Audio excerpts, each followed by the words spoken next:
참 좋은 안식 아침입니다. 우리 다 함께 찬미 533장을 부르며 예배를 시작하겠습니다. 찬미 533장입니다.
우리 다 같이 기도하겠습니다.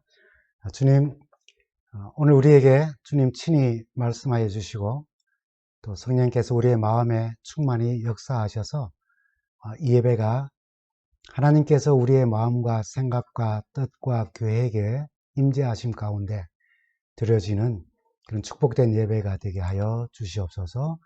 예수님 이름으로 간절히 기도합니다.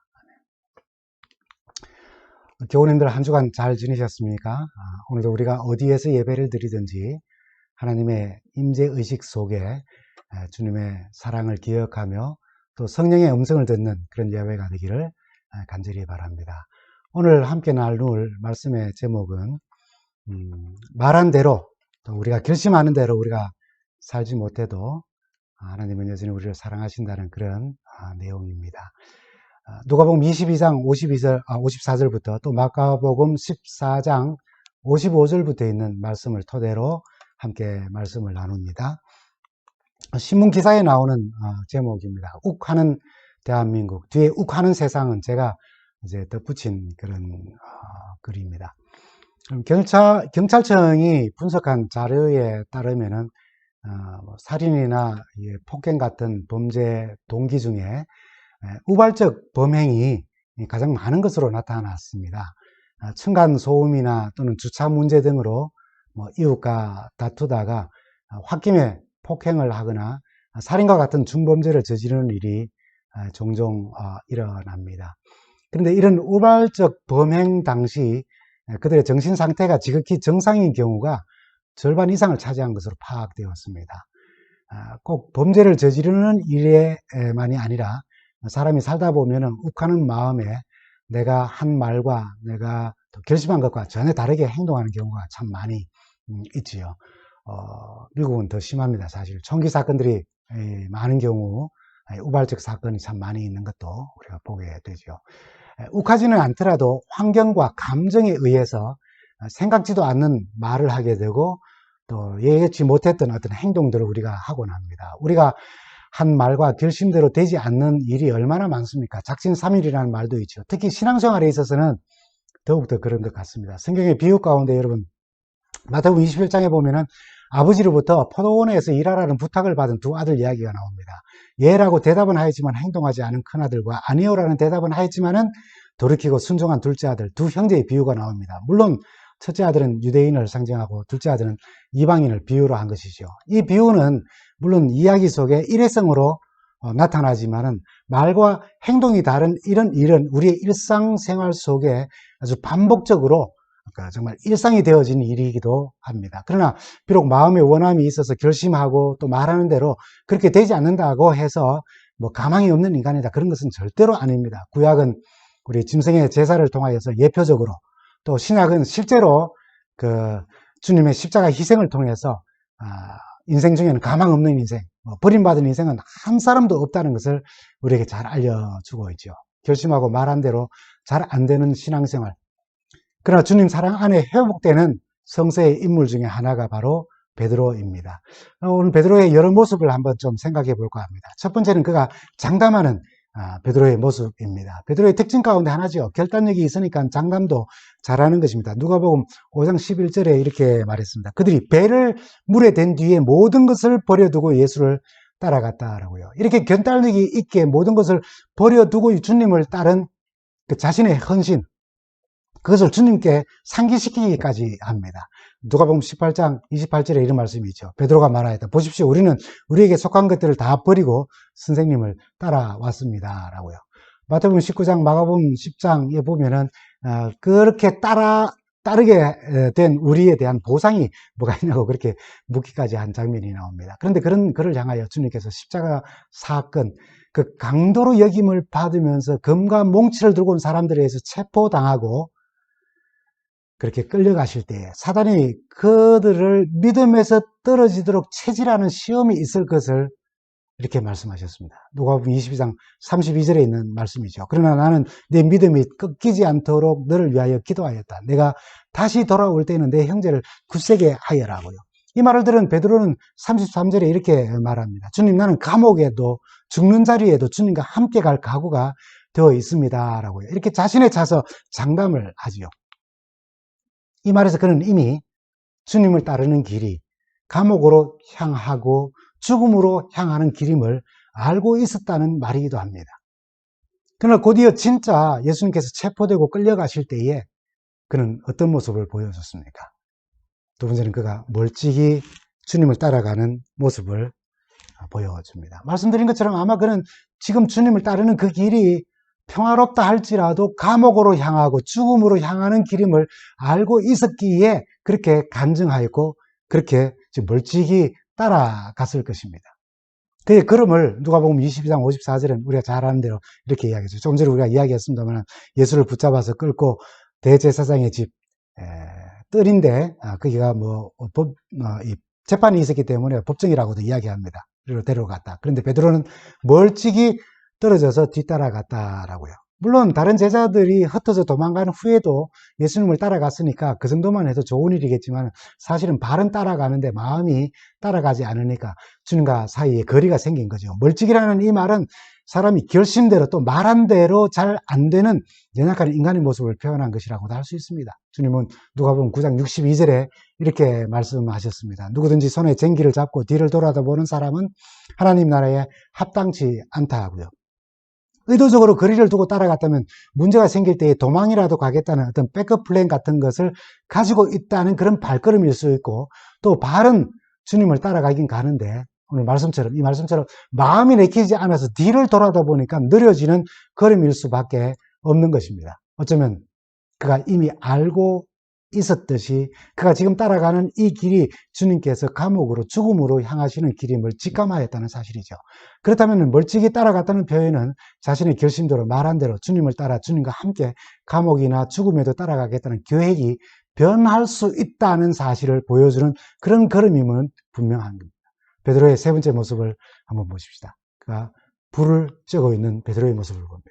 멀찍이 따라가서 대제사장 가야바의 뜰 그 법정에 도착한 그는 사람들 사이에 섞여서 그들 가운데 앉아서 불을 쬐고 있다고 누가복음 22장 55절은 우리에게 말합니다. 사람들이 뜰 한가운데서 불을 피워놓고 둘러 앉아 있는데 베드로도 그들 가운데 끼어 앉아 있었다고요. 그럼 불을 쬐는 게 무슨 큰 문제가 있겠습니까? 그러나 혼자라고 하는 생각에 긴장되고 아무것도 할 수 없다는 생각에 무기력함도 느끼고 또 한편 이런 사태에 대해서 두려움과 분노가 왜 이런 일이 일어났는지 뒤섞였을 수도 있습니다. 주님이 당하시는 고난을 보고 있자니 너무나도 슬프고 멀찍이 몸을 사리며 눈치 보며 따라왔으니 몸도 마음도 불편하고 자신은 준비되었다고 말했지만 순식간에 일어난 이 체포와 재판을 보면서 자신은 아무것도 할 수 없다는 생각에 얼마나 당황되고 또 힘든 그런 시간이었겠습니까? 밤새 기진맥진하여 추위 때문에 불안함 때문에 몸과 마음이 다 떨렸을 것입니다. 그때는 새벽이었죠. 추웠습니다. 밤을 꼬박 새웠으니 얼마나 더 피곤했겠습니까? 그래서 조용히 불가로 다가가서 사람들 틈에 앉아 불을 쬐었습니다. 그러나 거기 불을 쬐는 사람들이 어떤 사람들이었습니까? 오늘 주님 모든 사람들이 주님의 반대편에 있는 사람들입니다. 이 사건의 결과를 보기 위해서 밤을 새울 정도라면 그냥 구경꾼들이 아닙니다. 베드로가 주님을 잡아간 사람들 사이에 곧 주님을 십자가에 못 박으라고 소리 지를 사람들 사이에 버젓이 끼어 앉아 함께 불을 쬐고 있다는 것 한번 생각해 보십시오. 자신의 신분이 드러나지 않으려고 멀찍이 따라간 그가 가야바의 뜰에 사람들 속에 끼어들어서 같이 앉아 불을 쬐고 있었다면 너무 추웠다고 할지라도 일단 그는 그들과 일행인 척, 예수님의 제자가 아닌 척하며 그들과 같은 생각을 가지고 예수를 결국 십자가에 못 박으라고 소리 지르는 무리와 일행인 척 끼어들어서 불을 쬐고 있었던 것입니다. 이어지는 주님을 부인하는 그의 말에서 그 사실이 잘 드러나지 않습니까? 불을 쬐는 사람들은 여러분 몸이 녹으면 마음이 느긋해집니다. 느긋해지면 이런저런 이야기들이 막 쏟아 나오죠. 제가 한번 이야기한 적이 있습니다만 대학 다닐 때 2회의 여름방학과 겨울방학을 부산 새벽시장에서 노동으로 아르바이트를 한 적이 있습니다. 제주도에서 올라오는 마늘과 전국 여러 지역에서 오는 고구마 같은 농산물들이 새벽 한 3시경부터 새벽시장에 도착합니다. 경매를 시작하면 도매상들이 경매로 값을 정하고 물건을 넘겨갔지요.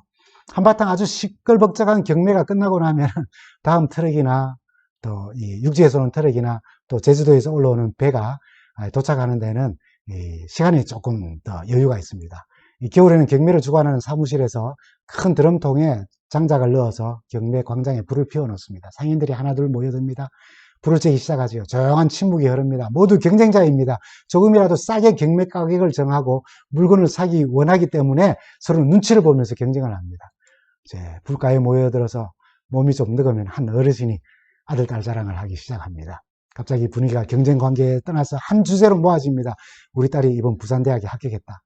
축하한다는 진심 어린 말이 전해지면 또 한 어른이 이번에 우리 아들 수산대학에 합격했다라고 하는 그렇게 경쟁 관계에서 함께 축하하는 아주 흐뭇한 광경이 벌어집니다.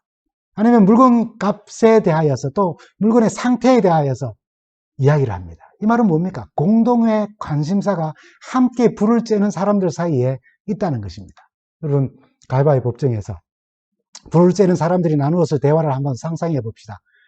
긴장감이 감돌았던 체포의 현장, 얼마나 중죄인으로 여겨졌던지 검과 몽치를 들고 주님을 체포하던 그 긴박한 시간이 다 지나고 불을 쬐는 사람들의 몸이 녹고 평정을 찾은 마음에 이런저런 이야기가 나오겠죠. 아마 명을 받아 예수를 잡을 때에 앞장선 그 대제사장의 하속들, 성전 경비병들은 예수를 붙잡을 때의 이야기를 무용담처럼 말했을 수도 있습니다.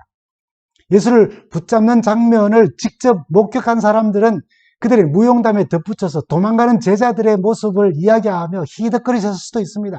그리고 주변에서 일어났던 여러 이야기들을 함께 했을 거예요.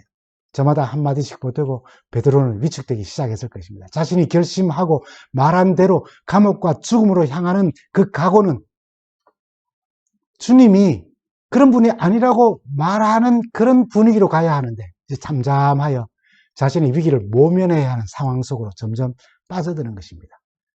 그러나 처음에는 가야바의 뜰에서 일어나는 재판 분위기가 예수님께 그렇게 불리하게 작용되지는 않았습니다. 아마 베드로는 이 불합리한 재판이 금방 끝날 수도 있겠다고 생각했을 수도 있습니다. 대제사장들과 장로들과 율법학자들이 모두 모여 예수를 처형할 제목을 찾을 때의 그 분위기는 마가의 기록을 한번 살펴보겠습니다. 마가복음 14장 55절에도 56절에 있는 말씀입니다. 대제사장들과 온 의회가 예수를 사형에 처하려고 그를 고소할 증거를 찾았으나 찾아내지 못하였다. 56절입니다. 예수에게 불리하게 거짓으로 증언하는 사람들이 많이 있었지만 그들의 증언은 서로 들어맞지 않았다라고요. 아마 베드로는 이 분위기가 참 다행스럽고 곧 주님이 무죄로 풀려날 것을 생각했을 수도 있습니다. 이 분위기 때문에 기회가 되면 무죄나 무고의 증인으로 나설 수도 있을 그런 분위기입니다. 분명한 증거를 찾지 못하자 61절에 대제사장이 주님께 이렇게 질문을 합니다. 예수께서 입을 다무시고 아무 대답도 하지 않으셨을 때에 대제사장이 예수께 물었다. 그들은 찬양을 받으실 분의 아들 그리스도요라고요. 62절에 이렇게 대답하셨죠. 예수께서 말씀하셨다. 내가 바로 그이요. 당신들은 인자가 전능하신 분의 오른쪽에 앉아 있는 것과 하늘의 구름을 타고 오는 것을 보게 될 것이라고요. 그래서 서로 메시아이며 하나님의 아들이며 기름 부음 받은 그리스도라는 사실을 이야기할 때에 이 말에 그들은 옷을 찢으며 주께서 하나님을 모독한다고 여기고 더 이상 증인이 필요 없고 예수는 사형을 받아야 마땅하다고 그렇게 정죄하게 됩니다. 그래서 갑자기 분위기가 확 달라집니다. 65절에 있는 말씀을 보십시오. 그들 가운데 들으는 달려들어 예수님께 침을 뱉고 얼굴을 가리고 주먹으로 치고 하면서 누가 너를 쳤는지 알아맞혀 보라고 놀려대기 시작하였다. 그리고 하인들은 예수를 손바닥으로 쳤다. 이렇게 그들이 예수님을 모욕하고 모독하기 시작했습니다. 이런 분위기가 베드로에게는 엄청난 큰 충격과 영향을 주게 됩니다. 그래서 베드로의 네 번째 모습은 우리가 이미 잘 알지만 그는 예수님을 서서히 부인하기 시작합니다.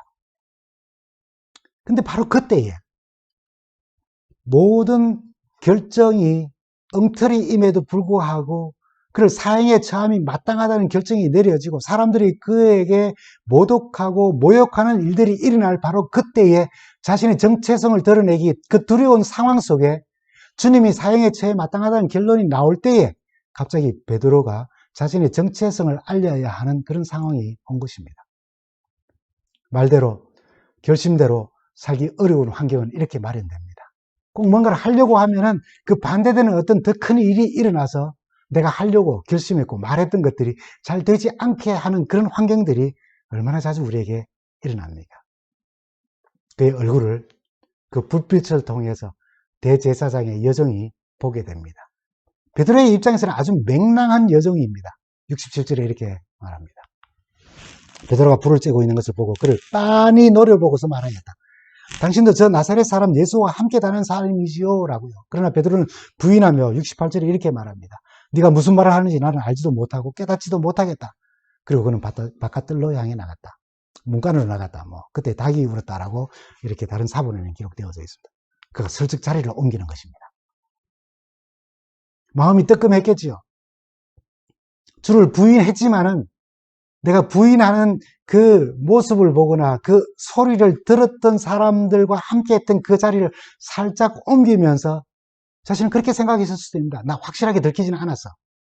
라고요. 거기서 끝났으면 좋았을 것을 그의 태도가 부자연스럽거나 또는 사람들의 기억이 떠올랐는지 연거푸 추궁이 따르게 됩니다. 69절에서 70절 상단에 있는 말씀입니다. 그 하녀가 그를 보고서 그 곁에 있는 사람들에게 다시 말하였다. 이 사람은 그들과 한패입니다. 그러나 그는 다시 부인하였다고요. 그가 자리를 살짝 옮겨 자신의 정체를 감추고 싶었고 자리를 옮겨 안도의 한숨을 쉬고 있는데 다시 그의 정체에 대한 추궁이 들리는 것입니다. 그런데 70절 중반을 보면은 또다시 그가 자신의 정체를 숨기는 일을 계속하도록 하는 환경이 조성임을 그게 보게 됩니다. 굉장히 단순한 한마디 말인데 조금 뒤에라고 했습니다. 조금 뒤에. 이 짧은 막간이 베드로에게는 어떤 시간이었을까요? 이미 주님을 부인하기 시작하였지만 주님의 사랑을 기억하고 생각하는 시간이 될 수도 있고 자신을 또다시 더 확실하게 숨길 수 있는 시간이 내게 왔다고 다행이라는 안도의 한숨을 쉬게 하는 시간도 될 수 있었을 것입니다. 70절 하단에 있는 말씀입니다. 조금 뒤에 곁에 서 있는 사람들이 다시 베드로에게 말하였다. 당신이 갈릴리 사람이니까 틀림없이 그들과 한패일 거요. 한순간의 고민도 없이 71절에 이렇게 반응합니다. 베드로는 저주하고 맹세하여 말하였다. 나는 당신들이 말하는 그 사람을 알지 못해요. 72절입니다. 그러다 곧 닭이 두 번 울었다. 그래서 베드로는 예수께서 자기에게 닭이 두 번 울기 전에 내가 나를 세 번 모른다고 할 것이다 하신 그 말씀이 생각나서 엎드려 울었다. 이 부분의 말씀들을 우리는 마태복음 26장이나 마가복음 14장이나 요한복음 18장의 기록으로 볼 수 있는데, 이런 이야기도 주님을 죄인으로 고소하는 데는 거짓 증인, 거짓 증언들이 있었지만은 베드로가 주님과 함께한 제자임을 증거하는 증거와 정의는 너무나도 분명하고 확실했다는 이야기가 나오는 것입니다. 요한복음 18장 26절에 있는 말씀을 보면은 베드로에게 길을 잘린 사람의 친척으로서 대제사장의 종 가운데 한 사람이 베드로에게 말하다. 당신이 동산에서 그와 함께 있는 것을 내가 보았는데 왜 그러시오? 라고요. 그럼 어떻게 보면 참 베드로에게 큰일이 났습니다. 여러분 생각해 보십시오. 이 자리는 그러나 베드로를 붙잡아서 법정에 세우는 자리가 아닙니다. 그가 주님과 함께한 제자라는 사실을 밝혀도 그가 주님처럼 체포되고 법정에 세워지는 그런 일은 일어나지 않을 그런 자리였다는 것이죠. 물론 당시 분위기가 아주 살벌했고 베드로가 신변의 위협을 느낀 것은 너무나도 당연한 일입니다. 그러나 그때는 제자들까지 핍박하는 그런 시기는 아니었습니다. 대제사장의 하수인 성전 경비대가 베드로를 굳이 잡고자 했다면은 그의 부인에도 불구하고 그를 붙잡았을 거예요. 그런데 베드로가 밖으로 나가는 것을 그냥 내버려 둔 것을 볼 때 그의 정체가 드러난다 할지라도 큰 문제는 일어나지 않았을 것이라는 것입니다. 때로는 여러분 아무 일도 일어나지 않을 일에 우리가 두려워하며 우리 자신의 신앙 정체성을 감추어 버릴 때가 종종 있습니다. 전에 TV에서 이 허무개그라고 하는 코너가 있었습니다. 예를 들면 한 사람이 맞은편에서 오는 한 사람을 만납니다. 보자마자 칼을 뽑아들고 이 부모의 원수 내 칼을 받으라 라고 하며 칼을 겨누게 되죠. 그러면 상대가 무슨 소리? 라고 하면서 자신도 칼을 같이 빼들고 대결을 벌입니다. 이게 일반적인 영화나 드라마의 장면이죠. 그런데 허무개그 코너에서는 이 부모의 원수 내 칼을 받으라 하며 칼을 겨누면은 상대방은 그래 미안해 그렇게 이야기하며 순순히 칼에 맞아 죽임을 당합니다. 대결도 없습니다. 확인 과정도 없습니다. 그냥 허무하게 끝나는 복수극입니다. 베드로가 이렇게 허무개그라도 하듯이 당신 주님과 한패요 라고 말할 때 맞아요 나 그분과 한패예요 라고 말했다면은 그 다음에 무슨 일이 났을까요? 야 꺼져 여기 어딘데 네가 여기 와서 함께 불을 쬐는 거야 뭐 그런 말은 들었을 수 있을 것입니다. 그냥 아무 일도 그 이외에는 일어나지 않았을 거예요. 물론 베드로의 상황처럼 다수가 넌 우리와 동질성이 없어 라고 하는 말을 때 그 말을 듣기가 무척 힘든 어떤 환경들은 우리에게 있을 수 있습니다. 누가는 이 장면에서 다른 복음서에 기록되지 않는 한 극적인 장면을 포착하고 이렇게 말합니다. 그것은 바로 돌아보시는 예수님의 모습입니다. 만약 이 장면이 없었다면 베드로는 어떤 선택을 하였을까 한번 생각도 해보게 됩니다. 누가복음 22장 61절이죠. 우리가 잘 아는 말씀입니다만 주님께서 돌아서서 베드로를 똑바로 보셨다. 베드로는 주님께서 자기에게 오늘 닭이 울기 전에 네가 세 번 나를 모른다고 할 것이다 하신 그 말씀이 생각났다라고요. 그럼 똑바로 보셨다라고 하는 표현이 조금은 어색하죠. 똑바로 보셨다는 말보다는 인자하게 보셨다, 뭐 사랑스럽게 보셨다 이렇게 이야기했다면 참 이해가 더 좋을 텐데 똑바로 보셨다. 이 똑바로라는 표현이 우리가 좀 꾸짖을 때 자주 쓰는 표현이기 때문이죠. 똑바로 앉아, 뭐 똑바로 서, 똑바로 말해, 똑바로 먹어, 뭐 이런 식으로 이야기에 우리가 똑바로라는 단어를 많이 붙이죠. 헬라어 엠블레보라고 하는 말은 마가복음 10장 21절에 예수께서 부자급 법관을 대하실 때에 그를 보시고 사랑하사라고 표현된 것처럼 관심과 사랑을 가지고 보신다는 것을 의미를 합니다. 우리는 이 부분에서 시대의 소망 713페이지에 기록된 말씀으로 주님의 시선을 우리가 잘 이해합니다. 너무나 잘 아는 말씀이죠. 그 부드러운 얼굴에서 그는 깊은 동정과 슬픔을 볼 수 있었을 뿐 분노의 그림자는 추호도 볼 수 없었다. 창백하고 고통에 차 있는 얼굴과 떨리는 입술과 동정과 용서의 정이 서린 그분의 모습은 화살처럼 그의 마음을 찔렀다. 양심은 일깨워졌다. 기억은 되살아났다라고요. 닭 울음소리와 예수님이 몸을 돌려 베드로를 보시는 그 눈길, 그게 제정신이 들었습니다. 베드로는 주님께서 하신 말씀이 생각나고 밖으로 나가 슬피 울었다고 하였습니다. 이제 우리가 마지막으로 보게 되는 베드로의 모습입니다. 생각하는 베드로입니다. 오늘 닭 울기 전에 네가 3번 나를 부인하리라 라고 하는 그 말씀만 기억났겠습니까? 주님과 함께 했던 그 순간까지, 지금 이 순간까지 자신의 결심과 감정과 말들과 어떤 수많은 장면들이 생각나지 않았겠습니까? 갈릴리 바다에서 나를 따르라 하실 때에 배와 그물을 다 버려두고 예수님을 쫓았던 장면부터, 예수님이 가이사랴 빌립보 지방에서 제자들에게 너희는 나를 누구라 하느냐라고 하실 때에 주는 그리스도시요 살아계신 하나님의 아들입니다 라고 고백한 그 간증, 오병이어 기적으로 떡을 떼며 배부른 까닭에 디베랴 바다 건너편까지 따라온 무리들이 예수님이 똑같거나 혹은 비슷한 이적으로 그들을 먹이지 않으시자 더 이상 얻을 것이 없다고 생각하여 하나둘 다 떠나갈 때에 너희도 가려느냐 라고 주께서 물으셨죠. 그때에 그가 나서서 이렇게 말했습니다. 주여, 영생의 말씀이 있사오니 우리가 네게로 가오리까? 우리가 주는 하나님의 거룩하신 자인 줄 믿고 알았습니다라고 확신에 찬 간증을 하였습니다. 예수님이 마지막 만찬을 마치시고 감람산으로 기도하러 가면서 제자들에게 오늘 밤에 너희가 다 나를 버리리라 할 때에 그는 다 주를 버릴지라도 나는 주를 버리지 않겠나이다 라고 한 그 말과 그 결심, 그때 예수님께서 네가 오늘 밤 닭 울기 전에 나를 3번 부인하리라고 그렇게 말씀하셨죠. 아마 그때는 예수님이 참 섭섭하다고 그렇게 생각했을지 모릅니다. 그래서 내가 주와 함께 죽을지언정 주를 버리지 않겠다고 그렇게 말을 하죠. 저주와 맹세로 부인하는 베드로에게 등을 돌려 그를 바라보신 주님의 눈빛은 이 모든 일들이 주마등처럼 기억되고 생각나게 하지 않았겠습니까? 사람이 말을 하지 않아도 인간의 내면이 눈빛으로 드러납니다. 저는 개인적으로 이 베드로가 생각한 주님의 말씀은 오늘 닭 울기 전에 네가 나를 3번 부인하리라고 하는 그 말씀과 함께 누가복음 22장 31절에서 32절 말씀을 생각하고 기억했을 것이라고 생각해 봅니다. 누가복음 22장 31절에서 32절에 있는 말씀입니다. 시몬아 시몬아 들으라, 사단이 이제는 키로 밀을 까부르듯이 너희를 제멋대로 다루게 되었다. 예수께서 십자가를 지실 때에 그 사단에 유혹하는 것이 얼마나 큰지, 그래서 제자들이 어떤 위기 가운데 빠질지를 생각하고 아시고 이렇게 말씀하셨어요. 그러나 덧붙여 말씀하시기를, 그러나 나는 내 믿음이 꺾이지 않도록, 믿음에서 떨어지지 않도록 너를 위하여 기도하였다. 네가 다시 돌아올 때에는 내 형제를 굳게 하여라 라고요. 위기를 만나 멀찍이 따르고 위협을 느껴서 주를 부인하고 손해를 당할 것 같아 주님의 뜻을 배반하는데 주님은 그의 믿음이 꺼지지 않도록 그를 위해 기도하셨고, 당시로서는 정말 상상할 수 없는 일이지만 그가 돌아온다는 것까지 미리 말씀하시고, 돌아오면 형제들의 힘을 북돋우는 사람, 그런 믿음을 굳게 하는 사람이 되라고 하신 그 주님은 오늘 우리의 주님이십니다. 주님을 멀찍이 따라갈 때가 있습니다. 어느 순간 그리스도인이 아닌 척 할 때가 있습니다.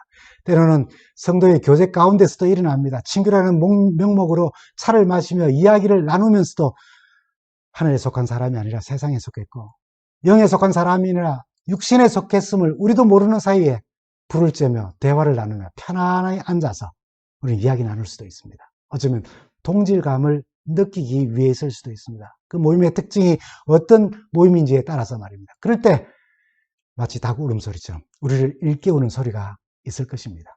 그 소리를 들을 수 있다면 몸을 돌려 우리를 바라보시는 주님의 눈빛과 우리는 마주칠 수 있는 것입니다. 매일 우리 신앙 상태를 깨닫게 해주시는 말씀의 소리를 듣고 말씀 안에서 나를 바라보시는 주님의 눈빛을 마주하면 참 좋겠습니다. 비록 말한 대로 결심한 대로는 살 수 없을 때라도 나는 너의 믿음이 떨어지지 아니하도록 너를 위해 기도하였다. 그러니 네가 돌아오거든 내 형제 자매들 힘을 북돋아주는 그런 사람이 되라고 말씀하시는 우리 주님이 계심을, 이 말씀이 있음을, 이 약속이 있음을 우리 절대로 잊지 않게 되기를 간절히 바랍니다.